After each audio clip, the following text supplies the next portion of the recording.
आसाम सरकार आरो बिटिसि सरकारा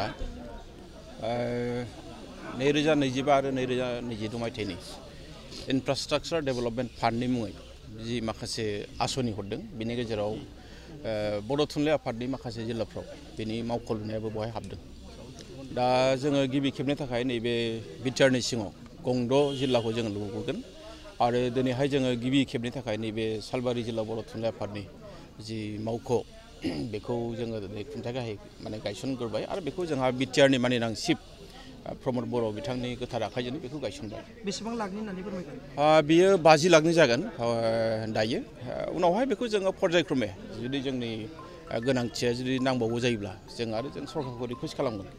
दा जोङो बेखौ गायसननायनि गेजेरजों जोंनि हारिनि जि राव थुनलाइ, जोंनि हारिनि सिनायथि, जोंनि हारिनि थामोनथा जोङो बेखौ जोङो मजबुत खालामनायजों लोगोसे बुहुमाव जोङो जोंनि हारिखौ जोङो सिनायथि होनाय आरो लोगोसे बड'फानि जे मोनसे सिमां जे आबुं मोनसे हारि दानायनि बेखौ जोङो आगानसे जों लांनो हागोन। मानोना जाय हारिया राव गैया, जाय हारिया थुनलाइ गैया, जाय हारिया बे बिथिङाव लोरबां, बे हारिया बुहुमाव हारि हिसाबै थांना थानो हाया।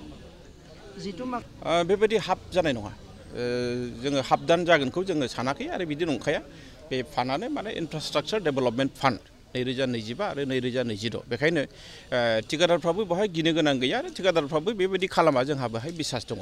जों बेखौ आबुङै जोङो लुफुंगोन। बरन्स जों बेनि उनावहाय मा नांबावगौ जों बेनि फारसे जोङो सिन्था खालामनानै गोनां जायोबा जोङो बे फान्डखौ बोरै हायो सरकारखौ जोङो रिकुवेस्ट खालामगोन, जों बांहोनो हाबावगोनसो।